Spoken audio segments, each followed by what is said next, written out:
I'm Rocco Saracena. I'm the Senior Manager of the PLT Network with SFI. Super glad to have you guys with us. Really, really exciting. This is the first, I've only been with PLT for 2 years. I've been with SFI much longer. This is the first event that I know of where we've really partnered together in a way that brings all three programs together for a PD for coordinators in this way. Hopefully we'll have many more in the future. I'm really excited to have everyone here with us. I'd like to start off with a recognition of Indigenous lands. We acknowledge that we are presenting to you on work across the United States and Canada. We come to you with respect and gratitude from the land of 600 Indigenous tribes of North America, north of the Rio Grande. We celebrate their history, diverse perspectives, and deep connections to the land, particularly as we explore environmental education. And I have to say, I've done many Indigenous land acknowledgements, but I learned something new from Julia at Project WET when building this deck, which is to include this part about moving beyond acknowledgement. And I'll just read it off because it really struck me, and that's why I wanted to include it here. Although it is important to acknowledge the land, that is only a first step. Allyship is a continuous process. It's not a designation that one can earn and hold forever. Allies must continually engage in self-reflection and must consistently work at being an ally, in our case, through learning, acting in a decolonial manner, and sustaining relationships with Indigenous people. I would be remiss not to thank the U.S. Environmental Protection Agency and the North American Association for Environmental Education. The EE360 Plus program helped fund and supports our work, including this webinar. For those that don't know, EE360 is a program funded and started by the EPA, but administered by NAAW. And it seeks to develop a diverse cadre of environmental education leaders to be able to deliver EE to everyone, everywhere. And it's coming, the EE360 Plus is the next iteration of it, which would be coming into the 6th year of the program being around. We're really, really proud to be partners in it. Project WET, Project WILD, and PLT are all partners, and excited that we can continue this work with their support. I wanted to share what our outcomes are, our anticipated outcomes. We hope that all state coordinators feel equipped to use PLT, WET, and WILD, teaching about climate, water, trees, and wildlife guide that we've developed and we'll be sharing at the end of the webinar to design joint, holistic, climate-focused professional development events. We hope that all state coordinators feel confident training facilitators to lead joint climate-focused PD for educators. One of the things that was a little bit weaker in our poll, so hopefully we can improve that. And that PLT, WET, and WILD state coordinators collaborate with one another to design and lead these events. So going beyond just doing these events by ourselves, but also partnering more closely to offer this sort of PD. To help us reach those outcomes, we're following the following agenda. An intro and welcome, that's what we're doing now. We're going to be hearing from 3 climate experts who will be introduced in a moment. After that, we'll be hearing promising practices from coordinators that are already doing this sort of work, and I'll introduce them when we get to that point. We'll do a review of PLT, WET, and WILD climate-related resources and the new activity guide that we're releasing, and wrap up with an evaluation survey. So without further ado, it's my pleasure to be introducing our 3 expert presenters that are going to be talking today. Those will be Emma Kuster, University Assistant Director at South Central Climate Adaptation and Science Center, Jen West, the Coastal Training Program Coordinator for the Narragansett. Hopefully I said that right. Sorry, Jen, you can correct it when we get to you. Bay Research Reserve, and Dr. Lauren Cooper, Program Director of the Forest, Carbon, and Climate Program at Michigan State University. And with that, Emma, I'll invite you to share your screen and get started with your presentation. Sounds great.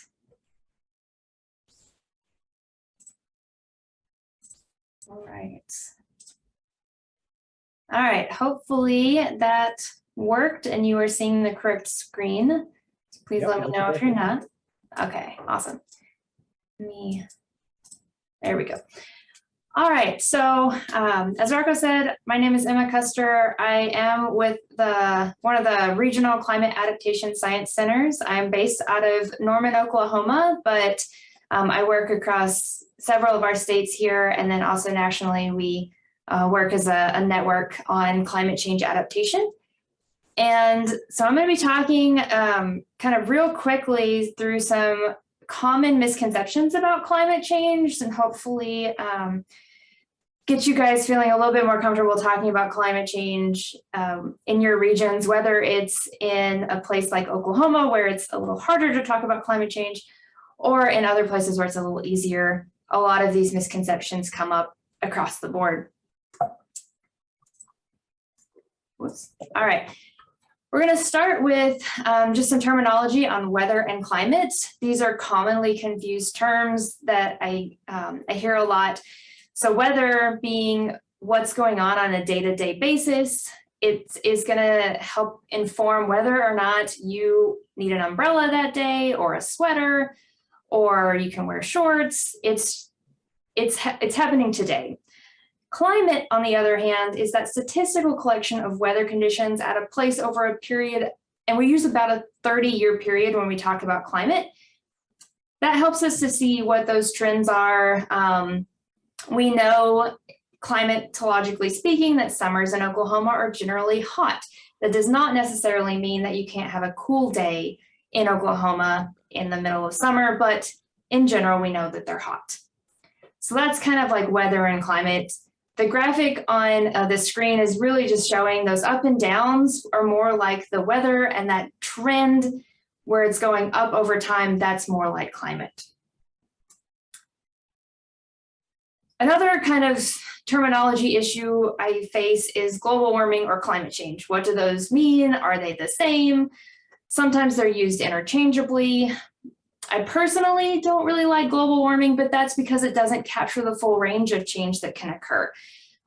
Warming global temperatures can cause many changes in addition to just hotter temperatures. And there are areas that are experiencing extreme events, sea level rise, cold snaps, even with global warming, we can still have cold snaps. We just look at last year, for example, and Texas became super frozen, which was very, very uncommon. So global warming doesn't really capture that very well. The official definition of climate change is any systematic change in the long-term statistics of climate elements, such as temperature or pressure, precipitation or winds, sustained over several decades or longer. There's a couple of different things that can cause climate change, and all these are on different scales. So external forcings would be something like changes in Earth's orbit. These are happening on timescales of thousands, tens of thousands of years. There's natural internal processes that occur. This is like, if you've heard of El Nino Southern Oscillation, so the El Nino La Nina, that is kind of this natural internal process. We know when we're in La Nina years, for example, the southern US is typically drier in the winter. And so we can know that roughly because of how long those changes occur.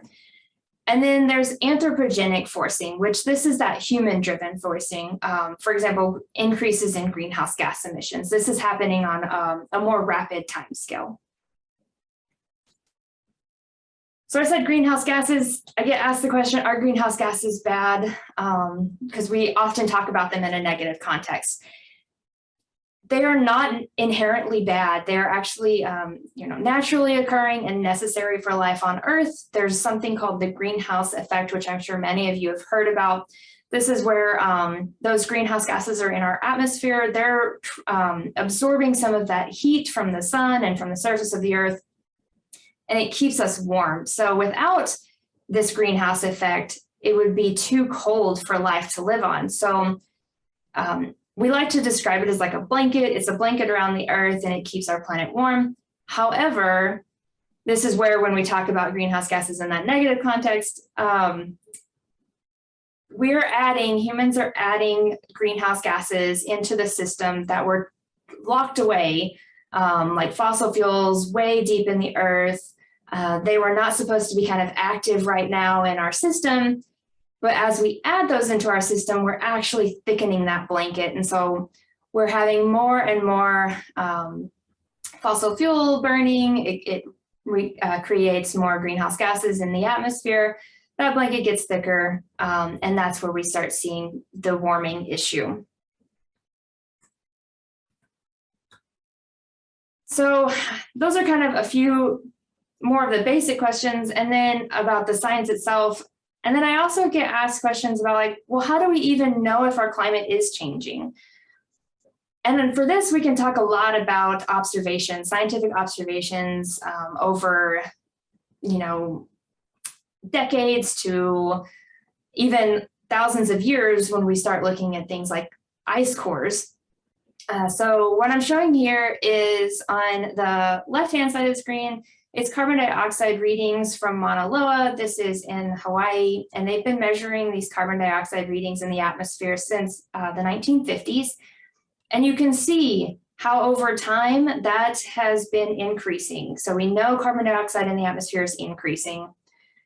And we've also seen other changes happening, like decreases in snowpack in the mountains. My husband's from Colorado. He looks at things now and he's like, this is way less snow than what I had when I was growing up. He's seeing declines in the glaciers on the mountains. They're not as prominent anymore. People on coast are seeing sea level rise issues, increases in storm surge when hurricanes come. It's more flooding than they've seen in their lifetime. We can also look at species as well, and they're migrating to different locations based on how climate is changing in their area. They're trying to find more favorable locations. We can also look at just how temperature and precipitation, so that's that rainfall or snow, how that's been changing over time. Our current temperatures that we're experiencing today, it's pretty much almost across the board warmer than what was it being experienced about 30 years ago. And then with precipitation, we see definitely drying happening in the southwest part of the, a good chunk of the west, but definitely in the southwest part of our region or our nation, that drying over the last 30 years. So these are all things that we have been observing. So we know that climate is changing. And then we have not really arguments, but discussions about whether or not it's human caused. It can't be human caused. Humans can't possibly have that much influence on the earth. And that's something that I have heard before.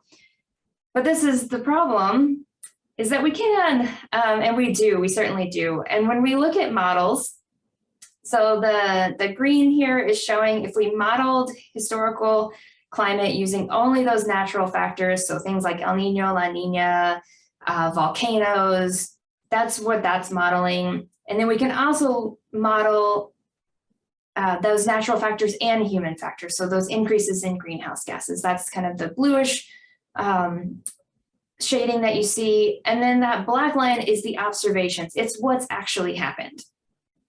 So when we look at this, we see that natural factors alone do not explain the observed changes in climate conditions. This is how we know that humans are having an impact on our climate.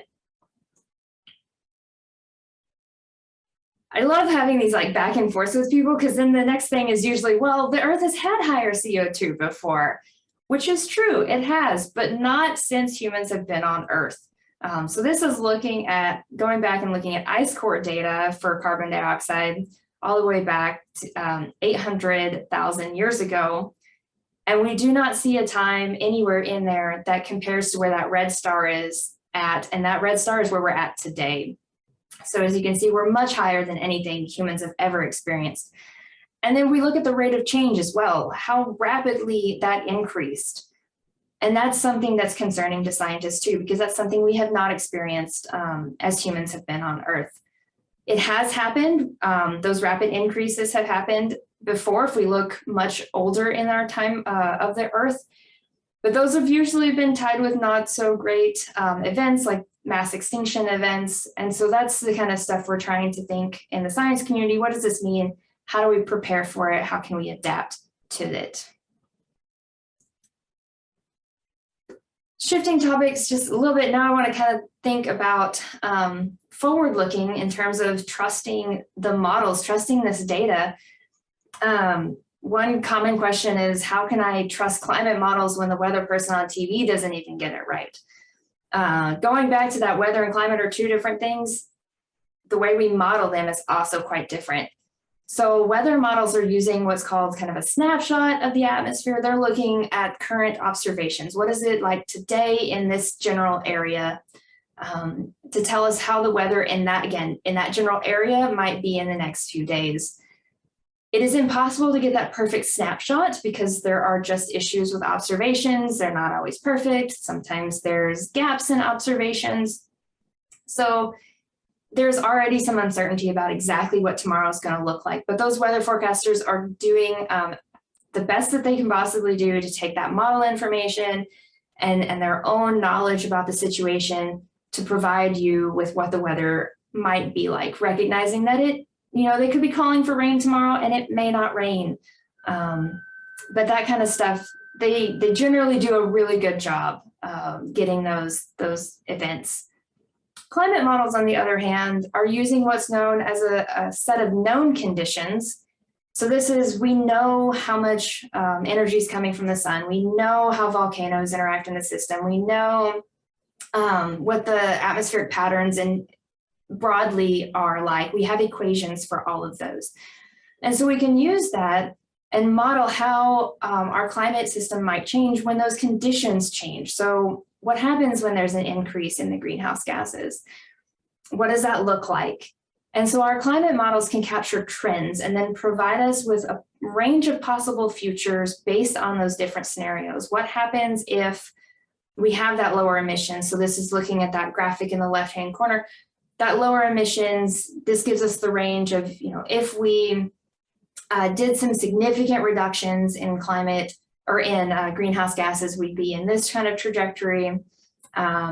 If we don't, we're going to be in that higher emissions range. So then we're going to be looking at even more changes, more impacts with climate change. Climate models are not intended to predict a specific event in the same way that weather models are. So I can't tell you in the year 2050 at January 12th what it's going to be like. That is not what they should be used for, but they can be used to provide us with those general trends might look like. And then I'm going to quickly end on this last thing about I'm just one person. How can I even make a difference? Or I can't make a difference because I'm just one person. So in terms of how we address climate change, every action, individual, community level, all the way up to global level, adds up to a collective action. So everything from driving more fuel efficient or electric vehicles helps, reducing your energy use, swapping out incandescent lights for LEDs that are more energy efficient, reducing water usage, not watering your lawn every day. We just started using a rain barrel. That's been super helpful in reducing our water usage. Composting food waste, reusing materials as much as possible, recognizing that unfortunately the recycling industry is not able to really recycle as much as we would like. And so being able to reuse as much as possible is more helpful. But also just being able to join a group or even starting a group to bring change to your local community is super helpful. So I just want to leave you with hopefully a hopeful message in that you as an individual can make a difference.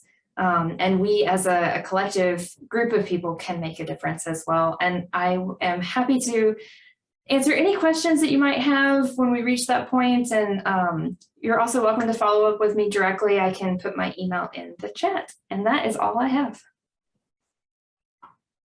Great. Thanks so much, Emma. You're up next, and feel free to share your screen when you're ready. And perhaps you can correct the location that you work at, because I'm afraid that I may have butchered it. That's quite all right. It happens. Rocco, you can see my screen okay? Yeah, right now I can see the PowerPoint interface, not presenter mode. There you go, perfect. Am I doing okay? I messed it up again. Oh my gosh. Yeah. Like you would think I haven't used Zoom for 2 years. Cheapers. There you go. Okay. Exactly.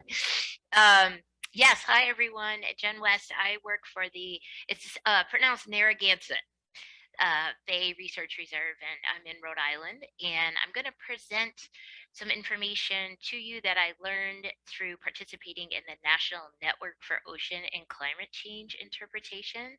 And it's essentially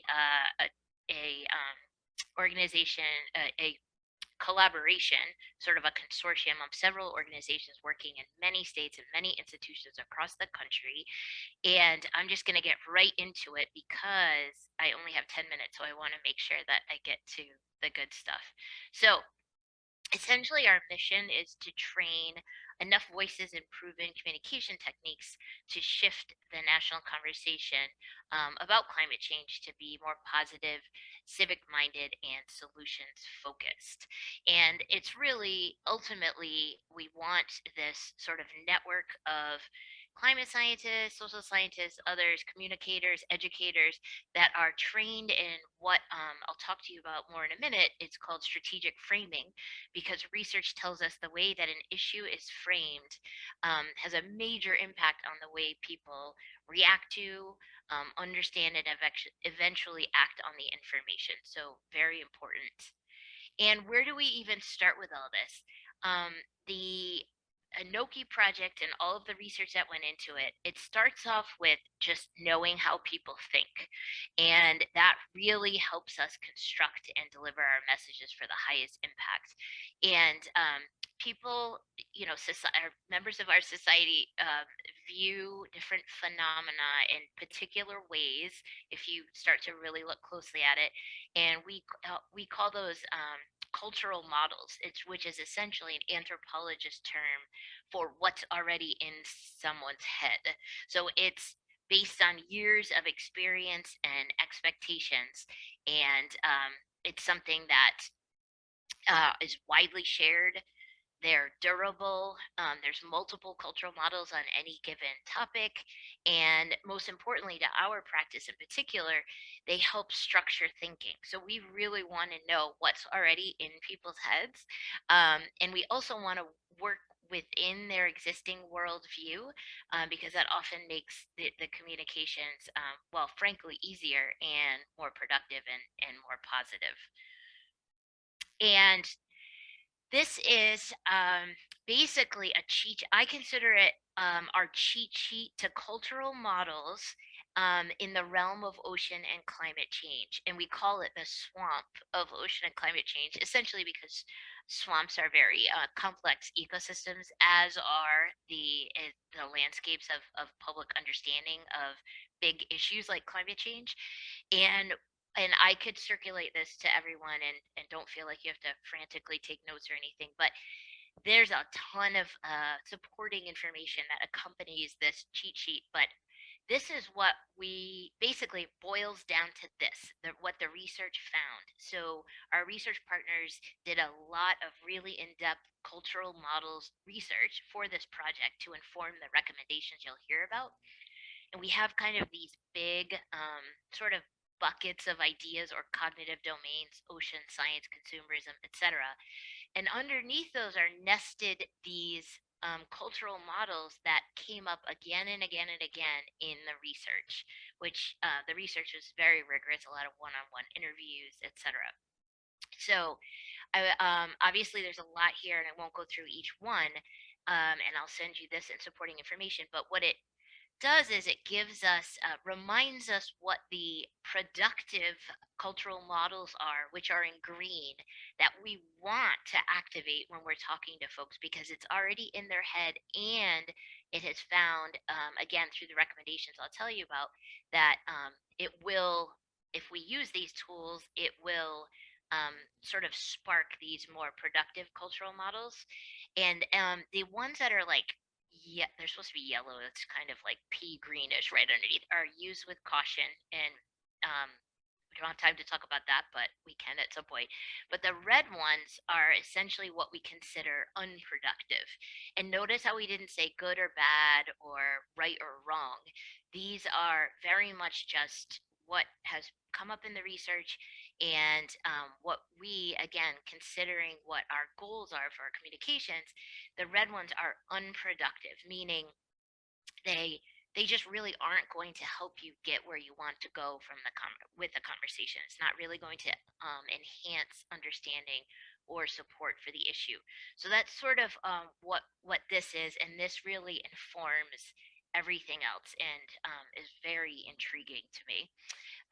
So this all kind of feeds into our approach, which is strategic framing.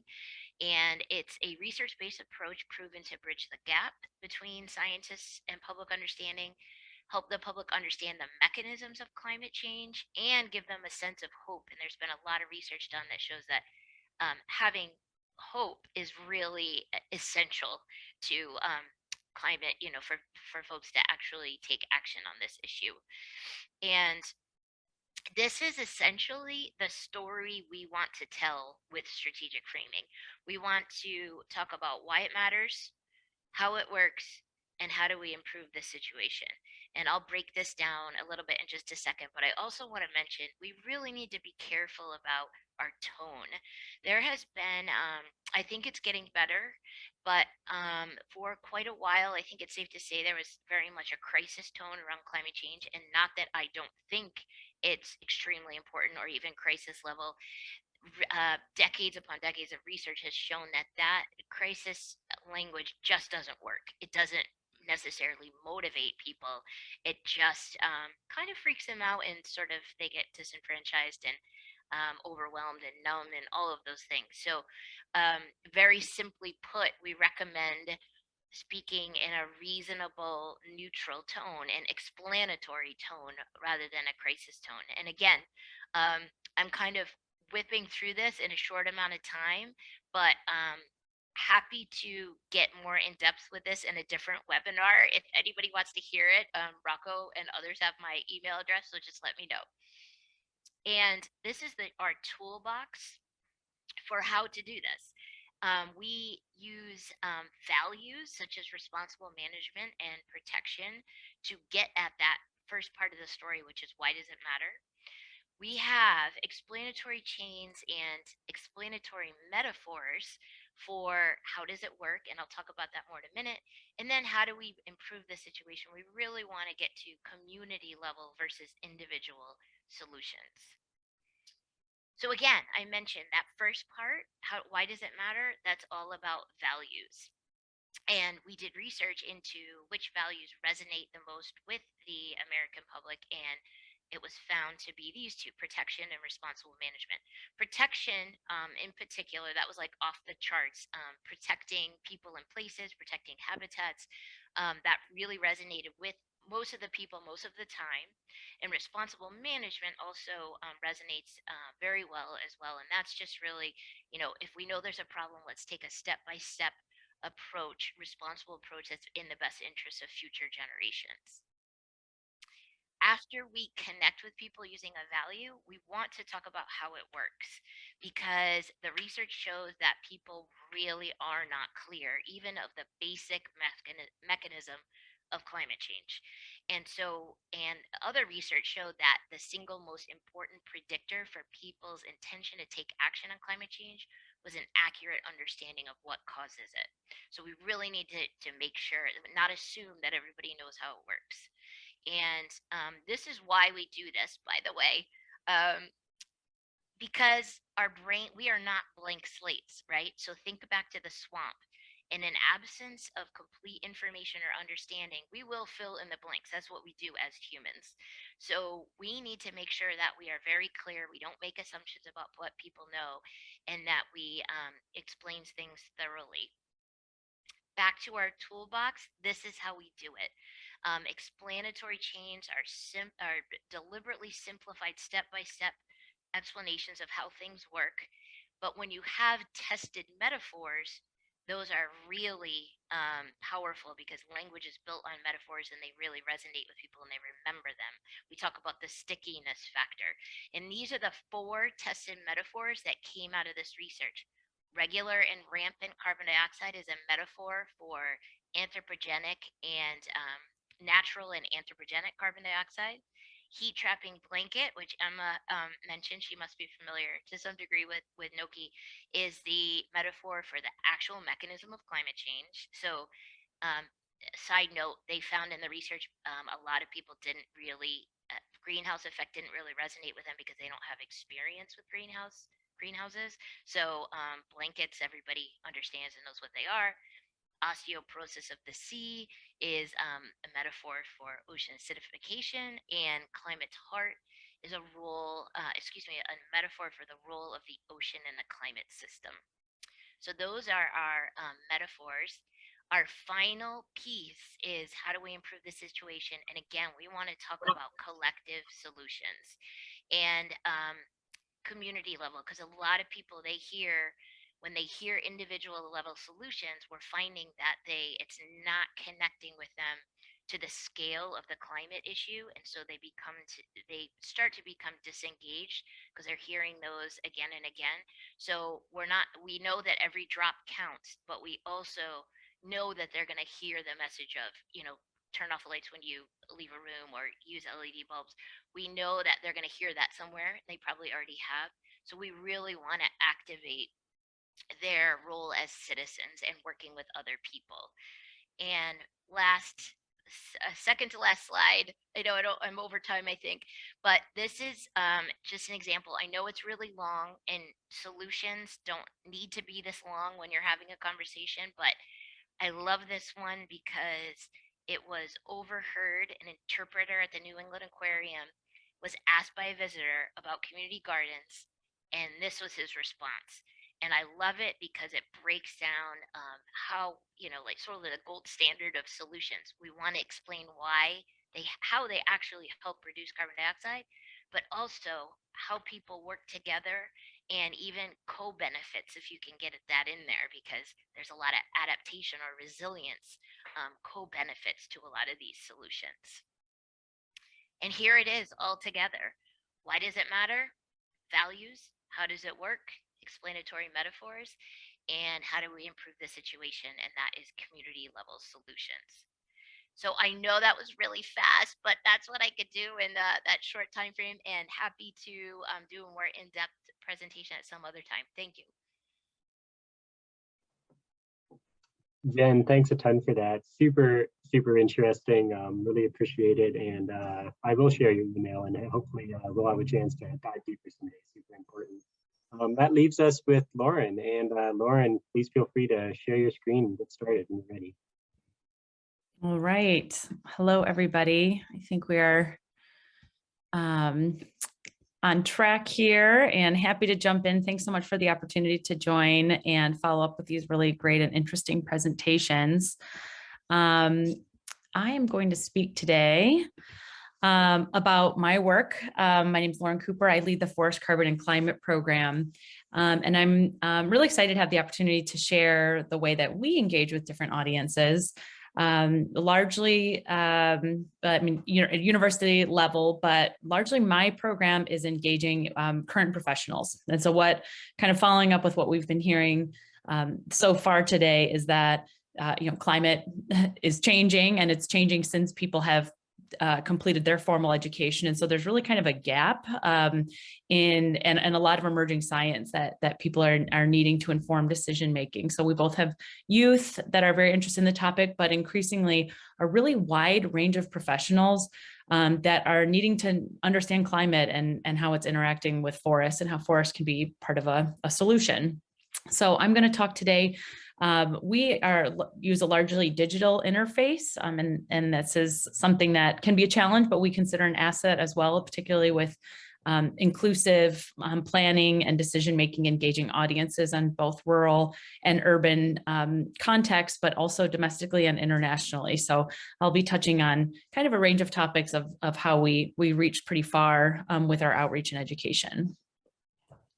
So I won't spend too much time here because we have been talking about this, but this idea is really fundamental to my work, and that forests can be considered a natural climate solution, and they do this in three major ways. This is preventing emissions, so by avoiding conversion of forested lands, reducing emissions, so reducing that forest loss, but also reducing atmospheric concentrations of carbon, so that's in carbon sequestration, and then in adaptation benefits, and that can be in built and also in rural and in more remote environments as well, some kind of larger scale adaptation thinking.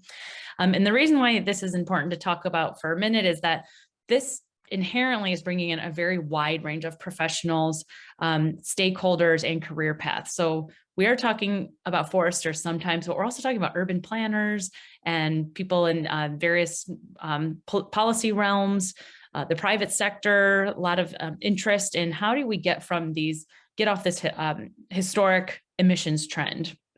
And I really like this figure because it points to natural climate solutions here in this green line as part of the solution. It's not going to save us. There's the thing that we need largely, some estimates are around 80%, over time is fossil fuel mitigation, but natural climate solutions are a really important part of this solution, and also really in the near term here. And so that's both, again, in sequestering carbon, use of sustainable wood products, and replacing fossil fuels and fossil fuel emissions intensive materials is what we call materials like cement and steel.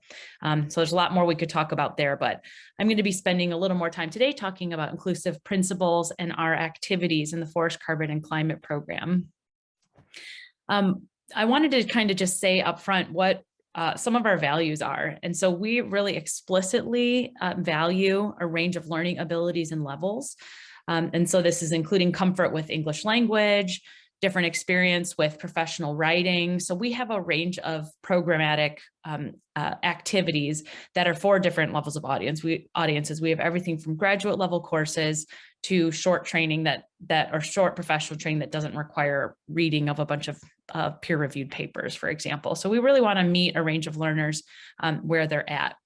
We also value a range of expertise and training. So we have people that are maybe really high-level decision makers in an organization. We've had people in the U.S. Department of State come through some of our more advanced training. And then we have landowners and consulting foresters that want to be able to provide good information to people in the field.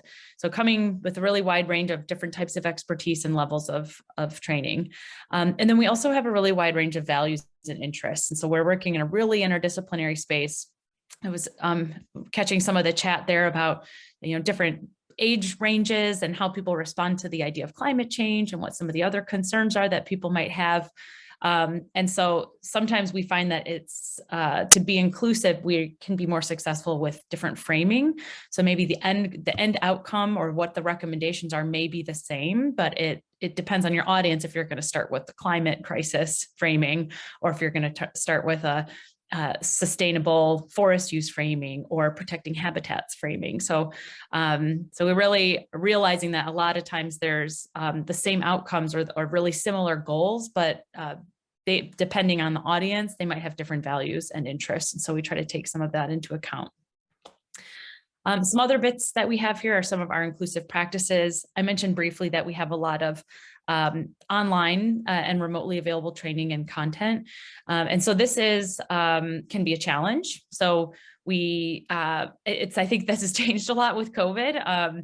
So now we're all pretty accustomed to these types of meetings and needing to engage over distance. But, just a few years ago, there was some doubts about whether or not people wanted to take online courses and all of that. So things have radically changed. We were already working in that direction, and actually had largely online training at the beginning of the pandemic. But we find there's some really kind of concrete things you can do to overcome some challenges. So we provide very clear instructions. We have onboarding videos that actually can provide live demonstrations. So we put a lot of effort into making short videos and screenshots, and we don't make a lot of assumptions about people's comfort level with online learning. And obviously, there's going to be a bit of a generational divide there. So now we have a whole cohort of college students that have taken a year or plus, and high school students completely online. So that's not going to be as much of an issue. But you have other learners that have never figured out how to log into an online portal and take a course. So we try to be extra clear about how to get in there, because I think that can be pretty daunting and an upfront barrier if people feel like they can't even log in and figure out how to get into the space. So we don't want to alienate people by making them feel like they're already kind of out of the conversation because there's a technical barrier. Some other challenges for remote engagement: we do record a lot of our activities and trainings to make them available to different time zones, but also people have different internet speeds and different access to internet or high-speed internet. So that's another way to overcome that. But then there's also a lot of opportunities with online learning. So people are able to rewatch content multiple times. So this actually has come up in some of our, in some of the material we've collaborated on with other faculty in our department, that they're finding that the videos that we'll make for online training are actually really great for undergraduates, like field videos, how to do tree measurements, are really helpful actually to reference again later on instead of having to go back out to the field. And then some folks are just more comfortable taking time to contribute in written comments versus speaking out loud. There's different types of like learning style, communication style, and preferences. And so we really try to think about what are the opportunities with our different types of training and how to engage different people in ways that they may be more comfortable. A couple of best practices also, and I'll show some examples of this, but we are a land grant institution, so we have a big emphasis on extension. And so basically in all of our projects, we have a component of open source learning materials. And so that means that we make, in any project that we do, we have some material that's just openly and freely available afterwards. Another best practice is we really leverage our technology. So we try to be super responsive. We try to also be very warm and friendly so that we're overcoming a little bit of a digital communications barrier to remember there's a human on the other side of those correspondences. Again, I think this is something that has alleviated a bit with COVID. We're all pretty used to these types of communications, but just some kind of best practices to overcome. And then also really willing to provide extra engagement beyond course content. So there's a wide range of career opportunities. We have very diverse students and professional audiences. And so sometimes helping people connect the dots of why their training's relevant or how they could think differently about their career prospects afterwards is something that we do put some extra effort in. And then I was next going to just breeze through a couple of slides about our programming that we have. And I saw some kind of a couple comments in the chat about interest in training and engagement. And so I'm really happy to let you know about some of the things that we have, and some of them may be resources that could be of interest to you immediately. One thing that we have is we partnered with USDA and the Northern Institute of Applied Climate Science. We have a professional short course called Understanding Forest Carbon Management.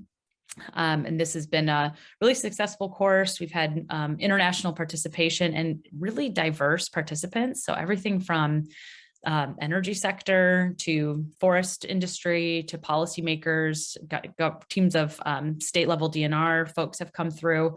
So it is really interesting to see the range of people that are engaging in this topic area. And so we really work hard to make sure that the content feels accessible and that you don't need like a forestry degree to be able to jump in and take the material.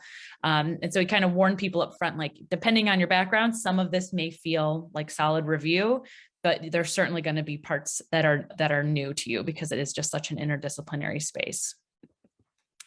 Another thing to point out, which is again on this inclusive side, is we have what we call a mini course. And this is really just one module from the previous course I showed. That's the physical science of forest, climate regulation, and carbon storage. And this is hosted on SAF's platform. We've had a serious uptick in interest in this course. And the goal here is to really build confidence in basic climate information. We create a lot of unique figures and images for this, but we're trying to reduce the barriers to engaging in the climate topics. And so this is reaching, they have a very wide reach, 16,000 professionals in this group. And they're across urban and rural, urban and rural parts of the United States, and they also have international participation. So it's pretty interesting to think about the role that a course like this, like a very kind of basic course, could play in just kind of reducing some of that uncertainty of being able to jump into a climate conversation. One thing I did want to point out to you all is we have what we call an open resource library, and I can drop a link to this in the website. A quick Google search should pull it up as well. But these are completely openly available, unique images that we've created for any of our projects. You're welcome to use them, pop them into a presentation, and use it to help you achieve your communication goals. We also have a short video series that's available. This is content that has been, again, used to create our course content, but we post things openly available as much as possible. So here's a short series on tree measurements and how you turn those into carbon calculations. So if you are interested in that, it's something that you can take a look at. Again, all openly available. And we also have a link to a learning module that's on there. And I think this takes about 25 minutes to walk through. Probably needs some updates at this point. It's a couple of years old and it's not on our own platform. So could be a broken link or two, but it's basically a kind of a mini version of our larger course. So if you're looking for a free and readily available training resource, this would be a really great place to start. And you can find a link to this in our open resource library, but it's at the it's hosted on the USDA Climate Change Resource Center. Another thing to point out, and this one is from a couple of years ago already, but we host a monthly webinar series, so completely free if you're interested in this very interdisciplinary topic area. They're all recorded and also available on our open resource library, including slide decks. So from all of our previous presentations. So you're welcome to look through there. We've been doing it for 4 years, I think now. And just a really nice resource, very diverse topics, everything from policy to emerging research coming out, soil science, and just a great series to plug into if you're interested in continuing to learn about the topic. Another tool to point out, we do find, it's one thing to talk about a short course, but in terms of inclusive engagement, I think there's the data is clear that attention spans are short sometimes, and being able to reach audiences where they are points to video media. And so we've really taken on capacity to create short and engaging videos. We have up on top here an example of more of a screenshot from a more animated style video. And then in the bottom, we have a new partnership called the Forest and Climate Visualization Partnership with CAFRE, which is this part of the State University of New York, to create these blended virtual reality sort of experiences that can show changes in the forest over time. And what does an intervention mean in terms of climate in the near term or carbon in the near term? And what would that look like visually over time? And what does that mean for carbon storage over time? So we can blend this kind of virtual reality with animations. So just again, really trying to figure out what's the most engaging and inclusive ways to talk about these topics. And then my final example here is we are really excited. We've just added a Spanish version of our course. And it's more internationally oriented. So we've redone our course for a more international audience, which means we had to cover some additional topics that are less relevant in the United States, like REDD+ and land tenure issues.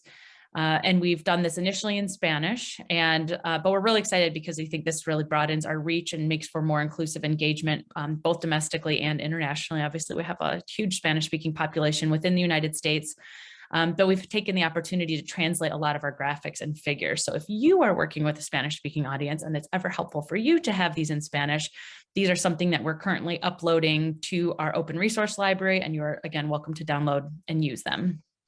And we had a first cohort of professionals that came through with support from USAID from Peru on the course. And then after that will be available on a rolling basis. And then one final thing I forgot to mention is that we are also expanding our training into cover urban forest topics. We have some support from SFI to create a training module specific to this topic that's in development, but we're really, again, excited about some of the topics of inclusion and climate justice that are very relevant for the built environment, for urban communities, and the challenges of resilience and adaptation in these spaces. So these are topics that will be dominant in this course, but also linked to urban planning and how trees are part of green infrastructure and can be part of a solution. So my final few slides here are just this notion of training for the next generation. I shared a lot of information about how we engage with current professionals. I did want to quickly highlight the work of my good friend and colleague, Dr. Asia Doughton. And she has been leading up an effort in the forestry department called the Multicultural Apprenticeship Program. And this is an opportunity to really link with she's really building out our urban forestry portfolio, link with potential students that we'd like to attract to the field that are going to be bringing fresh ideas and fresh thinking and fresh solutions for climate change mitigation and adaptation in the built environment and in any part of forestry. But finding ways to attract these students and give them some really great learning experiences. So some of these photos are from experiential learning that they've had an opportunity to be a part of as part of this program.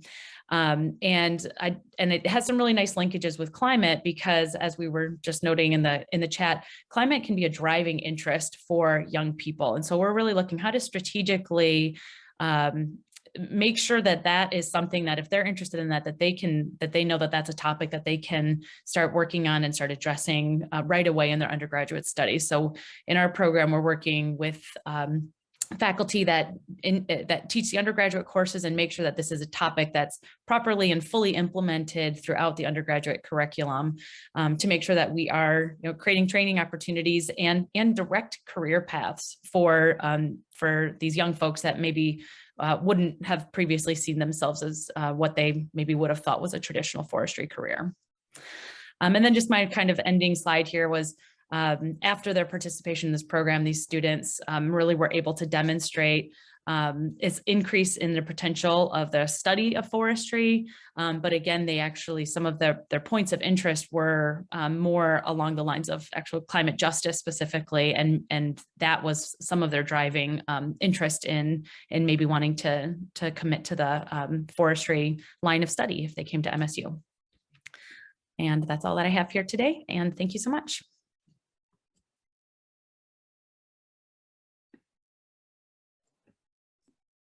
Thanks a ton, Lauren. Really appreciate it. Really appreciate all three speakers. We're running a little bit behind. I do want to, we've gotten a ton of questions that have come in over the chat. Thanks to Kate for gathering those up. I do think we should do a question or two. And it seems that all of our presenters have shared their email. So you'll have the chance to follow up if we don't get to your question. But with that, Kate, would you mind sharing one or two of the questions you've seen come in so far? Sure, absolutely. So we have just a couple. And I think the number one question that I saw like 4 or 5 times, Jen, was if you or anyone else at Noki offer mini trainings that could potentially be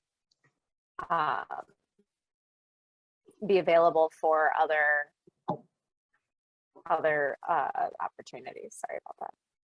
Yeah, absolutely. So, and I'm just one Noki alum. I did the study circle back in 2014. At that point, it was like a year-long study circle, an intensive sort of experience. And I just happened to do presentations and workshops on this a ton because I'm a training coordinator and I offer trainings, but a lot.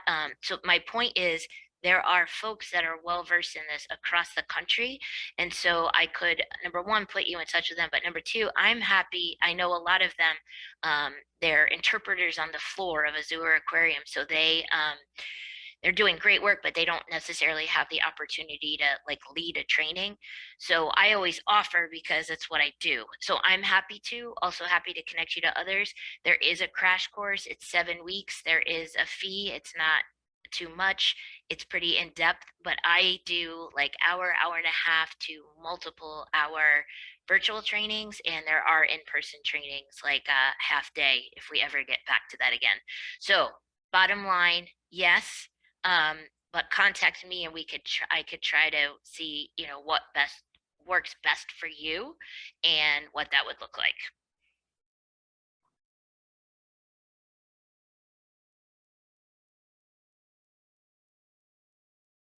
Hopefully that helps. That's great. Thank you so much. And then the only other questions I actually had from the chat were just asking for links to the resources that everybody has talked about. And so if you all don't mind dropping in any links that you referred to, I'm also capturing those, so we'll send them out in the follow-up email from this event. So if you weren't able to grab the links as the chat ran by quickly to all the attendees, don't worry, we are collecting those as well. Great, thanks, Kate. And I wish we had time for more questions, but you do have the contact information for our 3 wonderful speakers here, so don't hesitate to reach out to them. or to reach out to any of us on the PLT Project Red or Project Wild team to link up and try to learn more. So with that, oh, I'm sorry, I'm sharing the wrong slide here. With that, let's see. I want to introduce our 4 fabulous coordinator speakers, and I do have a slide that has their headshots and titles on it. Bear with me for 1 second.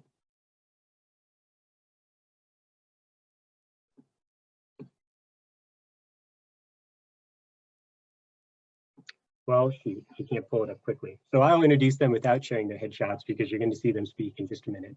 So we have Jack Hilgert, Conservation Education, Nebraska State Coordinator with the Nebraska Forest Service, Laura Downey, Executive Director with the Kansas Association for Conservation and Environmental Education, Tomi Bergstrom, Watershed Basin and Project Wet Coordinator with the West Virginia Department of Environmental Protection, and Linda Carnell, Assistant State Forester and PLT Coordinator with the West Virginia Division of Forestry. And without further ado, Jack, go ahead and share your screen when you're ready, and we'll start with Jack. Great. We'll get my screen pulled up here. Can everyone see that? Yep, looks right.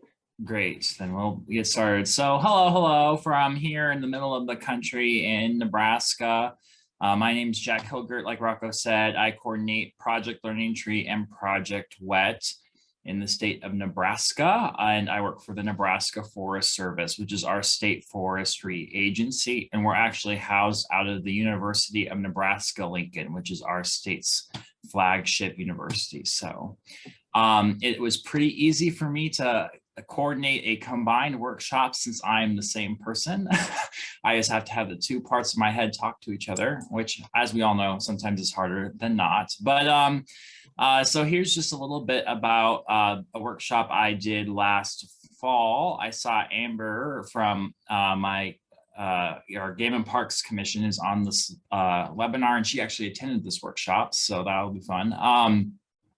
And I focused it on climate resiliency. So of course, Nebraska, we're in the middle of the country. We're a pretty red state. So titling something climate change probably is not going to elicit the appropriate reactions by everyone. And so I went with climate resiliency and focusing on kind of building this bridge. So we're always going to start with students. We then lead with the science. We want to build that to solutions. And then, of course, like our presenters have already talked about, we want to build in a little dash of hope. So oh, wow, I forgot that was a video. Here's just some details about how I advertised the workshop, and I know Rocco will share everything out, and feel free to steal this and edit it as much as you want for your states. Again, it was 3 hours via Zoom the Wednesday before Thanksgiving. And I focused it, of course, on grades 5 through 12. And we focused from Project Learning Tree and Project Wet on 2 curricula, primarily the Southeastern Forests and Climate Change from Project Learning Tree and the Climate, Water, and Resilience Guide from Project Wet. So since it was only 3 hours long, I had hoped to cover a little bit more, but this is what we ended up getting through in our agenda. So we did a little bit of welcome and things that I always do at most of our workshops. And then we jumped right in with weather to vacation, a great warm-up activity. We've already talked a little bit about the difference between weather and climate. And so I think that really helps frame the rest of the workshop, is to start with that one. Of course, that's from Project Wet. Then we did counting carbon, which is a fun activity from that Southeastern Forests and Climate Change activity, and our activity guide from PLT. And we actually had, even though we were all over Zoom, I made everybody go outside and measure a tree and then calculate the carbon together afterwards. So that was hopefully a little bit of outside time. And then something I know I stole from Sue Quincy, who I think is on this webinar today. I thought I saw her in the chat earlier. she did a webinar for us a while ago with WET, but talking about En-ROADS and their climate solutions simulator. And I put the link in there as well. So having participants, look at what are solutions, and how the solutions will impact our emissions and ultimately impact climate change. So building in that resiliency and solutions aspect. So I know we're running a little bit long on time, but hopefully that gives you a little bit of a piece into how I led a climate workshop. I'm more than happy to share more information if anyone's interested about any of the activities. I'll say that the Southeastern Forests and Climate from PLT is a great one that I think if you're trying to get a workshop going would be easy to use. It's of course available for free off of the PLT website. And so if you're trying to keep your costs down, like I was, since my state program doesn't have money to pay for the books, it helped us just have to cover the cost of the climate guide from Project WET, which is helpful. And also, even though it's focused on Southeastern forests, it's more than applicable, in other forest types across the country. So do we have any questions? I know that's probably a little short, but.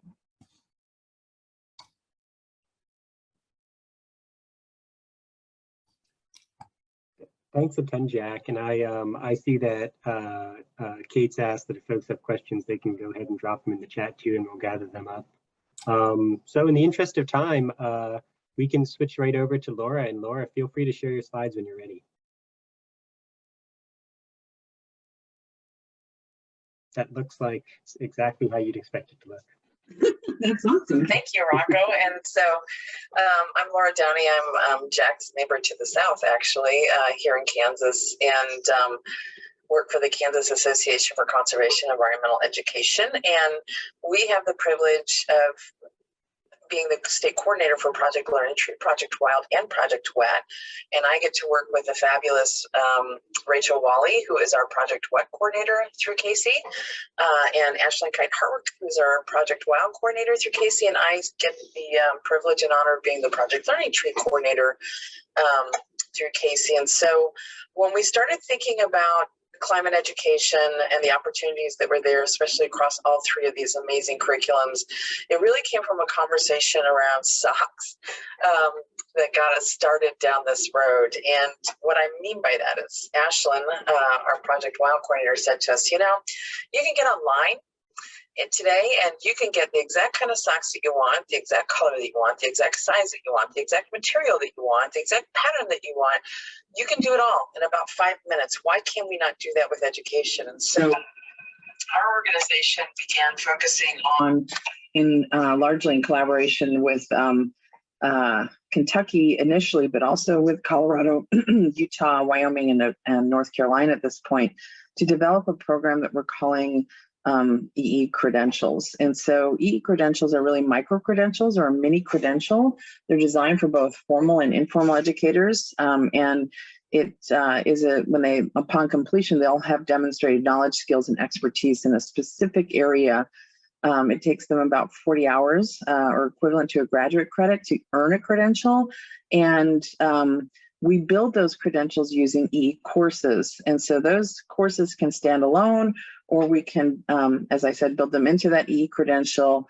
And those courses are about 8 to 12 hours of coursework. And so what we started thinking about was how could we use that EE course to develop a course in climate education using the resources from PLT and Wild and WET. And for this project, we're targeting educators in grades 4 through high school. We're aiming at hitting a total of 100 educators who will be taking the course, the EE course in climate education that we're developing. And we're developing that using a learning management system called Moodle. So we'll be delivering that asynchronously as a cohort. And what we want to do eventually is combine this EE course with a larger EE credential that's on climate and justice. So I'm going to show you just a little bit of where we started with this development of this climate EE course. Again, we wanted to make sure that we included all the great resources from Project Learning Tree, Project Wild, wild, aquatic, and wet.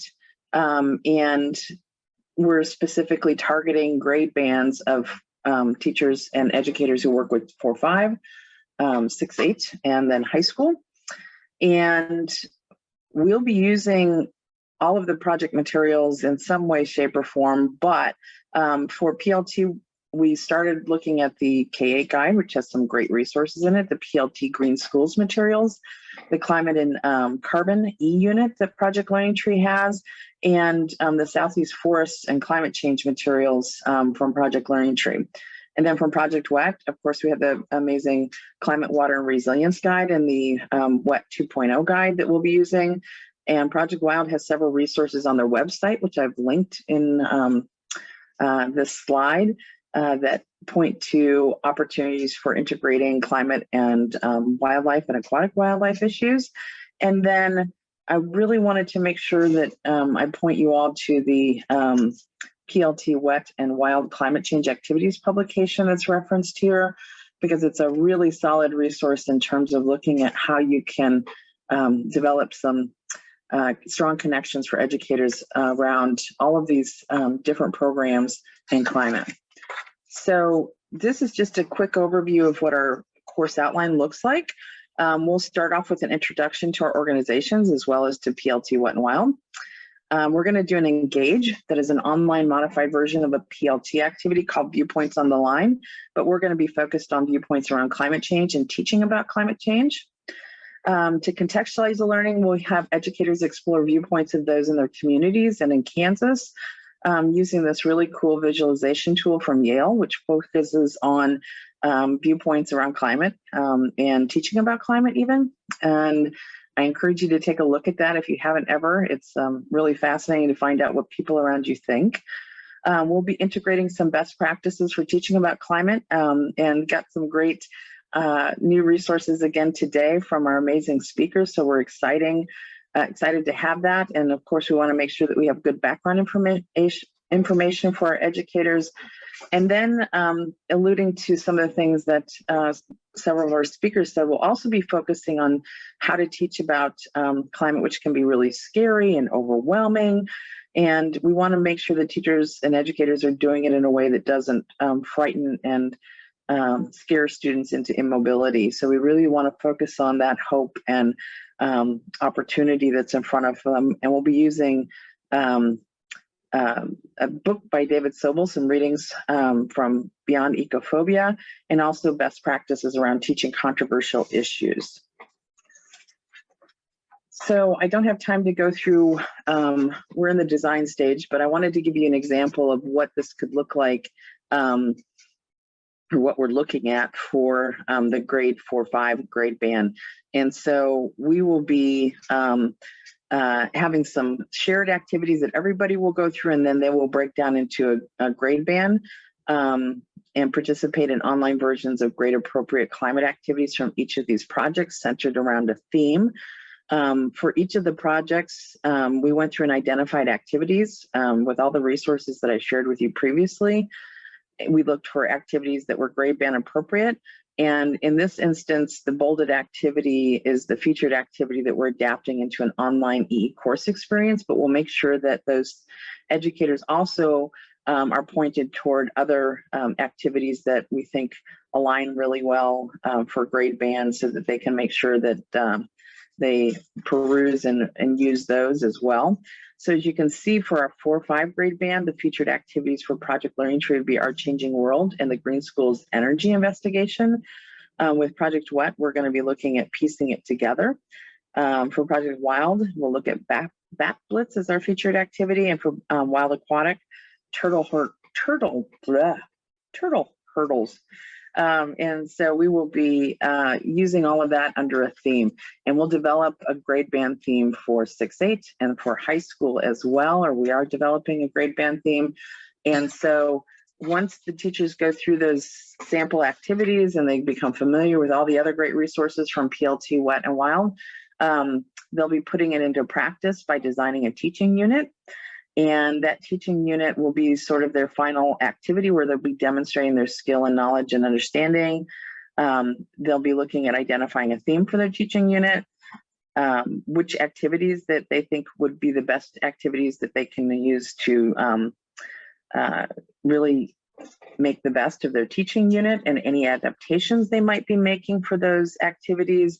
We'll ask them to identify additional resources they might be using, because we don't expect that they will exclusively use PLT Wet and Wild. They may have other things that they're already using or that they need to use.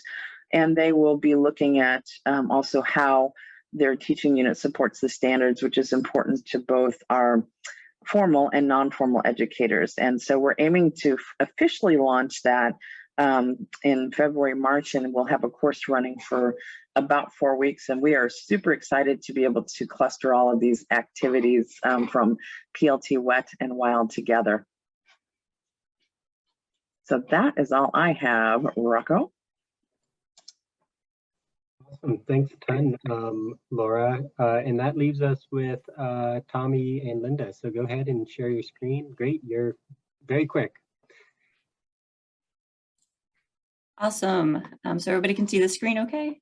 Can hear me? Yep. Okay, wonderful.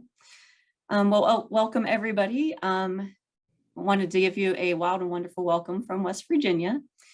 So my name is Tomi Bergstrom, and I work for the Department of Environmental Protection, and I'm with the WET program. And Linda Carnell is with the West Virginia Division of Forestry, and she's the PLT coordinator. And we really enjoy collaborating together. So we're going to tell you a little bit about how we collaborated on our climate education and some steps that you can take to plant a joint workshop.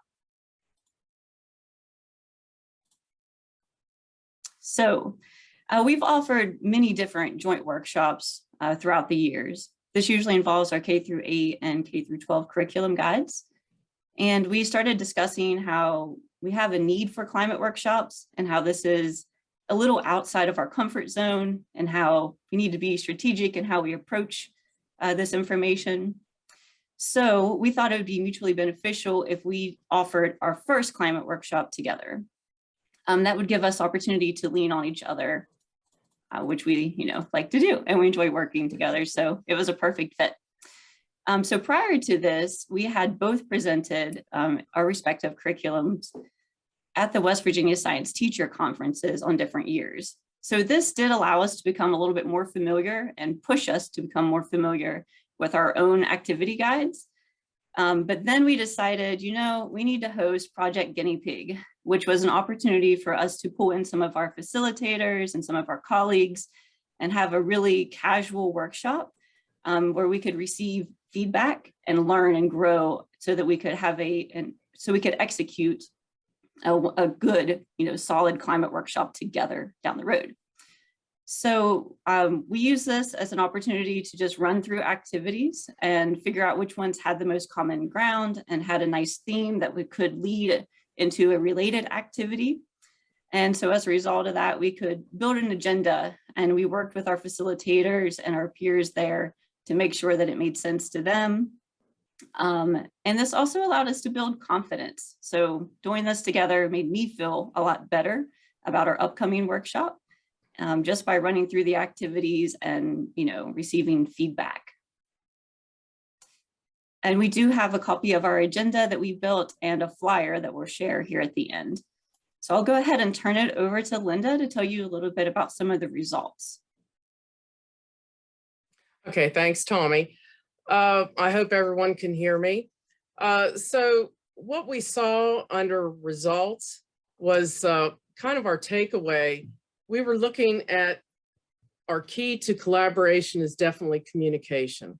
I know when the Southeastern Forest and Climate Change module was first introduced, and I brought it to West Virginia, which is a heavily fossil fuel state, it was not met with great results. And one of the things I always tried to do was to mention kind of our project learning tree adage. We are not trying to tell you what to think. We're trying to help you learn how to think about critical issues. So, we kind of did this the same way, because we also noticed that our facilitators had some hesitation. What do we do if this comes up or that comes up or anything? And so a lot of this, like Tomi said, was trying to make them more comfortable with what is out there and how to teach it. So we do have a workshop scheduled for February. And we actually, by practicing together, we determined which activities complemented, which PLT activities complemented Project WET activities. And so with that, we saw some of our facilitators starting to, you saw the light bulb going off. They were like, oh, I could see how this would work, and making them more comfortable and building confidence.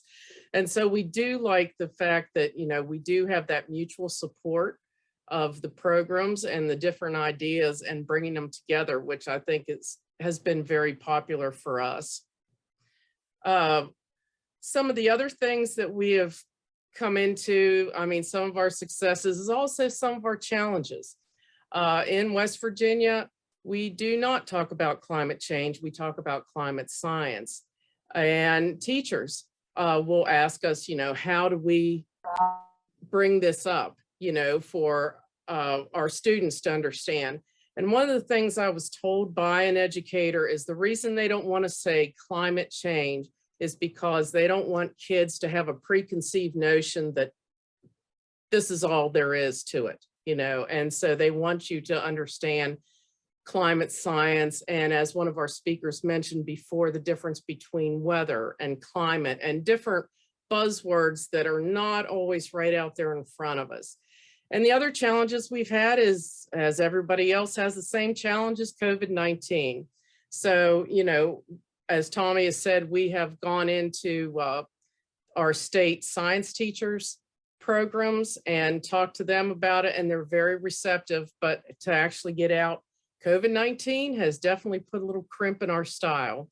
So we are happy to be able to do an in-person, and we're really hoping that it'll work out well, but we will let you know what our results are. And so here you see our example flyer that we have, and we have put it out on Facebook, different social media platforms, and on our different agency websites so that we can, advertise this. And as you can see, if you could see a bigger part of the slide, we're not just doing a PLT part and a Project WET part. We are actually going to merge them together. And I think, as Jack mentioned and Lauren had mentioned, we're going to use an activity called Viewpoints on the Line. And that is a really good way of taking the pulse and seeing what different people's attitudes are before we actually get started. And I think that's always a positive thing, and it helps you guide your workshop. And Tomi, unless you have something else, that's really about all I had. No, I think the only thing I would say is that on our agenda, I'm sure there's some people looking at that and thinking, my gosh, there's no way you're going to be able to cover all that. And we were quite aware of that. The ones towards the bottom half, so after lunch, where it says climate invaders and the changing forests and the CSI, water and diseases, those three things we will probably briefly cover, or we will take a pulse and see which one would be most beneficial for our attendees. So I just wanted to point that out too. Right, because those are a little more in depth, and we just wanted to see how this kind of worked and flowed. Right, yep. I'll go ahead and stop sharing then.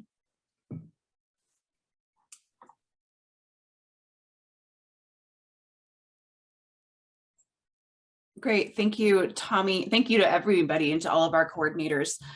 Does anybody have any a quick question? We're gonna have to go through the rest of this really quickly, or maybe you can get them put in the chat box and get them answered there.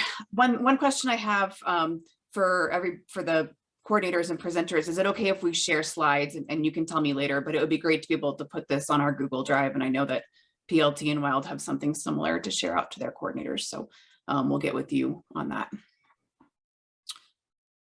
All right.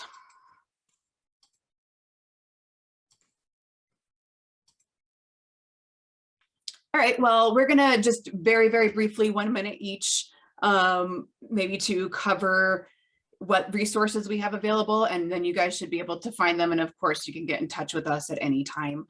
So Kate will be talking for PLT, Elena for Wild, and myself for Wet. So I don't know if Kate or Rocco is going to cover this, but I'll go ahead. And forgive me if I cut out, my Zoom is a little sketchy in the mountains. So we just wanted to point out for Project Learning Tree that our climate connections are really embedded across the curriculum. In the K-8 guide, you can definitely see all those pieces. And then we also call out a lot of climate related information in our career corner as well. And this is just a quick shot. These are both from the Explore Your Environment guide, where you can see a lot of different pieces. You know, if you're trying, we have an updated resource for all of our climate resources across Wet, Wild, and PLT, and Julia is going to be going over that at the end. So that should give you more of that information as well. You can go to the next slide, Julia. And so the other place where we talk a lot about climate science is in our Green Jobs curriculum, that Exploring Forest Careers guide. So you can see a lot of those details there as well. And then the other piece that I wanted to point out quickly, because I know both Jack and Laura touched on this, is as well as actually all of the coordinators touched on this. The Southeastern Forest and Climate Change resource that we have is totally available for everyone. It's open access.